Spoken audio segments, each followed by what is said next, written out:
મિત્રો ઇતિહાસ સાક્ષી છે કે લગ્નના ડીજે ની પાછળ વાંઢાવ જ નાચતા હોય, બાકી પૈણે લાવતો આગળ એમ કહેતા હોય કે હવે આ પતે તો સારું. આઈડી માં મસ્તીનો ફોટો જોઈ સાંજ સુધીમાં 100 મેસેજ કરી માંડ એને મનાવી, ત્યાં એનો મેસેજ આવ્યો કે ભાઈ ખોટી મહેનત રહેવા દે, હું છોકરો જ છું. પત્ની એના પતિને કે કાલે તમે પાડોશરને લઈને પિક્ચર જોવા ક્યાં ગયા હતા? ઓલો કે હું એટલે ગયો તો કે અત્યારે પરિવાર હારે બેહીને જોઈ શકે એવા પિક્ચર જ ક્યાં આવે છે. વિદેશમાં ઠંડી પડે તો ત્યાંના લોકો ગોરા થતા જાય, અને આપણે અહીં ઠંડી પડે તો ગાલ ફાટી જાય. મારો મિત્ર મને કહે અડધી રાતે તને ભૂખ લાગે તો શું ખાસ? મેં કીધું બગાસા. છોકરો એના પપ્પાને કહે પપ્પા એન્ટાર્કટિકા ક્યાં છે? પપ્પા કહે તું મને હેરાન કરમાં, તારા મમ્મીને પૂછ, ઘરમાં બધી વસ્તુ ઈ જ મૂકે છે. ગામના ગઈઢિયાઓ કલાકો સુધી તાપડા પાસે બેઠા રહીએ, પાછા આપણે ઠંડીનું પૂછીને તો કે આ તો કાઈ નો કહેવાય, ટાઈટ તો હાસી અમે જ હોય છે.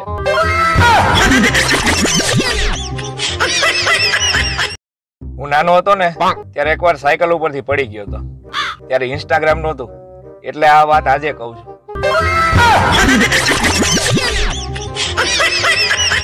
હમણાં એક દિવસ ટીવી નું રિમોટ નહોતું હાલતું, મારીને તોડી નાખ્યું. પછી રિમોટ રોતું રોતું મને કે માલિક સેલ બદલી જોવો ને. વાહ હોય ને વાહ, એનાથી શરીરનું ખાલી એક જ અંગ પકડાય છે, પણ પરણવાથી આખે આખો માણસ જ પકડાઈ જાય છે. બેહોશ દર્દીને જોઈ અને ડોક્ટર કે આ તો મરી ગયો છે, ત્યાં ઓલો દર્દી બોલ્યો કે ના સાહેબ હું તો જીવું છું. ત્યાં દર્દીની પત્ની બોલી કે થોડુંક સમજી વિચારીને તો બોલો, આટલા મોટા ડોક્ટર છે, આટલું ભણ્યા હોય, એ કઈ ખોટું બોલે?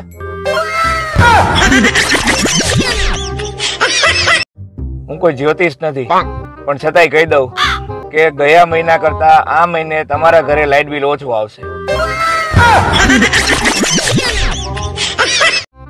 એક વાત સારી ખબર નથી પડતી કે કપડાનો કાચો રંગ બીજા કપડા ઉપર લાગી જાય તો પાકો કેમ થઈ જાય? વાવાઝોડું પેલા દીવ થઈને આવવાનું હતું, પણ ત્યાં પી ગયું ને દિશા ભૂલી ગયું. બે ટ્રેન્ડ હમણાં એવા હાલે છે ને, એક શુભેચ્છા મુલાકાત અને એક પરમ મિત્ર. મોટા ભાઈ હારે ધક્કા મુક્કી કરી અને માંડ સેલ્ફી લીધી હોય કે શુભેચ્છા મુલાકાત કરી, અને મોટા ભાઈ નો જન્મદિવસ હોય એની સેલ્ફી નો ફોટો મૂકે અને મારા પરમ મિત્ર ને જાજરી જન્મદિવસ ની શુભકામનાઓ. વાહ!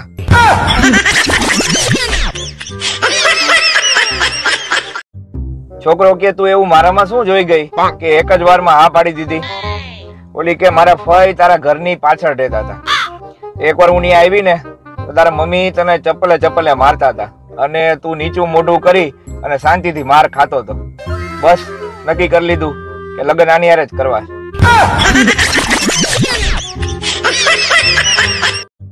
રોશની નામ હતું એનું, રોશની, પણ 7 થી 8 છોકરાને અંધારામાં રાખ્યા હતા.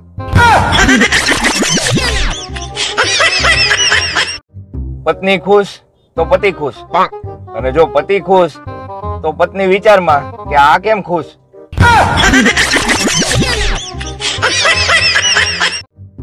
ઊંઘ પૂરી થઈ ગયા પછી પણ પથારીમાં 3 કલાક આડોટતા રહેવું એને આળસ કહેવાય.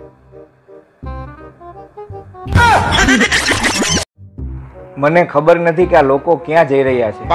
મને ખબર નથી કે આ લોકો ક્યાં જઈ રહ્યા છે. અરે મને સાચે નથી ખબર કે આ લોકો ક્યાં જઈ રહ્યા છે. આ કઈ શાયરી નથી કેતો.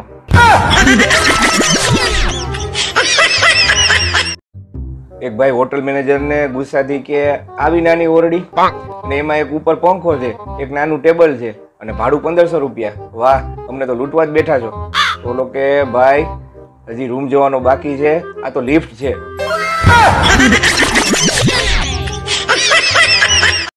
પૂરો કે બાપુજી મને મોટરસાયકલ લઈ દ્યો. બાપુજી કે પણ તને 2 પગ છે ને આટું આપ્યા છે. બોલો કે એક કિક મારવા અને એક ગેર બદલવા.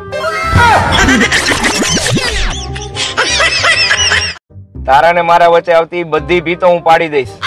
ઈ બધાય ડુંગરા હું તોડી નાખીશ. બસ આવા જ વાક્યો સાંભળી અને છોકરીએ એની યાર લગ્ન કરી લીધા. પછી ખબર પડી કે હરામખોર જેસીબી હલાવતો હતો.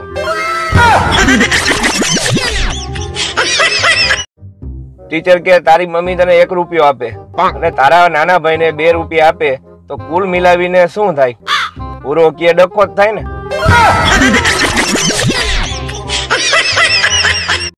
કાલે બે જુવાન છોકરીઓ વાતું કરતી હતી કે છોકરો તો આપણે છે ને ભક્તિભાવ વાળો જ ગોતવો. એમાં શું છે કે એ એકત્ર ઉપવાસ રાખે ને એટલી રસોઈ તો આપણે ઓછી બનાવી.